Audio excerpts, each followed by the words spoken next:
ಹೌದು, ನಿನಗೆ ದುಡ್ಡು ಅಂದ್ರೆ ತುಂಬಾ ಭಯ ಅಲ್ವಾ? ಮತ್ತೆ 1 ಲಕ್ಷ ರೂಪಾಯಿ ಹೆಂಗೋ ಸಾಲ ಮಾಡ್ದೆ? ಅದು ನಮ್ ಕಿಶೋರ ಇದಾನಲ್ಲ, ಕುಣಿಗಲ್ ಕಿಶೋರ, ಅವನ್ನ ದುಬೈ ಕಳ್ಸೋಕೆ ಸೇಟು ಹತ್ರ 50,000 ಸಾಲ ಇಸ್ಕೊಟ್ಟೆ. ಅವ್ನ 50,000 ದುಡ್ಡು ತಗೊಂಡು ಎಸ್ಕೇಪ್ ಆಗ್ಬಿಟ್ಟ. ನಾನ್ ಸೇಟು ಹತ್ರ ಲಾಕ್ ಆಗ್ಬಿಟ್ಟೆ. ನಿನ್ನ ತಾಪಾತ್ರನೇ 100 ಇಟ್ಕೊಂಡಿರ್ಬೇಕಾದ್ರೆ ಇನ್ನೊಬ್ಬರಿಗೆ ಸಾಲ ಬೇರೆ ಕೊಡಿಸ್ತೇನೋ? ಲೈ, ನಿನಗ್ ದುಡ್ಡಿನ ಬೆಲೆ ಗೊತ್ತಿಲ್ಲ ಕಣೋ.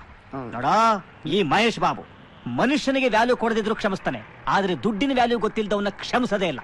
ಸೊ ಈ 50,000 ರೂಪಾಯಿಗೆ ನನ್ನ ರೆಸ್ಪಾನ್ಸಿಬಿಲಿಟಿ ಇಲ್ಲ. ಈ 50,000 ರೂಪಾಯಿ ಇನ್ನ 50,000 ರೂಪಾಯಿ ಲೆಕ್ಕ ಹೇಳು. ಅದು 3 ತಿಂಗಳಿಂದ ಸ್ಕೂಟರ್ ಆಕ್ಸಿಡೆಂಟ್ ಆಯ್ತು, ಕೈ ಫ್ರಾಕ್ಚರ್ ಆಯ್ತು, 10,000 ಖರ್ಚಾಯ್ತು. ತೆಗೆದು ಪ್ಲೇಟ್ ಬಿಟ್ಟ ಅಂದ್ರೆ ಶೇಪ್ ಎಲ್ಲ ಚೇಂಜ್ ಆಗ್ಬಿಡ್ಬೇಕು. ಬಡ್ಡಿ ಮಗನ, ನಿನ್ ಸೈಕಲ್ಲೇ ತುಳಿಯಕ್ ಬರಲ್ಲ, ಅದ್ರಲ್ಲಿ ಸ್ಕೂಟರ್ ಬೇರೆ ತಗೊಂಡಿದ್ಯಾ. ಮತ್ತೆ ಮನಿ ವ್ಯಾಲ್ಯೂ ತಿಳಿದೇ ವರ್ತಿಸಿದ್ಯಾ. ನೋಡ, ಈ ಮಹೇಶ್ ಬಾಬು ಮನುಷ್ಯನಿಗೆ ವ್ಯಾಲ್ಯೂ ಕೊಡದಿದ್ರು ಕ್ಷಮಿಸ್ತಾನೆ. ಮನಿ ವ್ಯಾಲ್ಯೂ ಕ್ಷಮಿಸಲ್ಲ. ಎಕ್ಸಾಕ್ಟ್ಲಿ, ಅದಕ್ಕೆ ಈ 10,000 ಆಗ್ಲಿ ಹೇಳಿದ್ನಲ್ಲೋ, ನಿನಗಿದ್ ಬೇಕಿತ್ತಾ?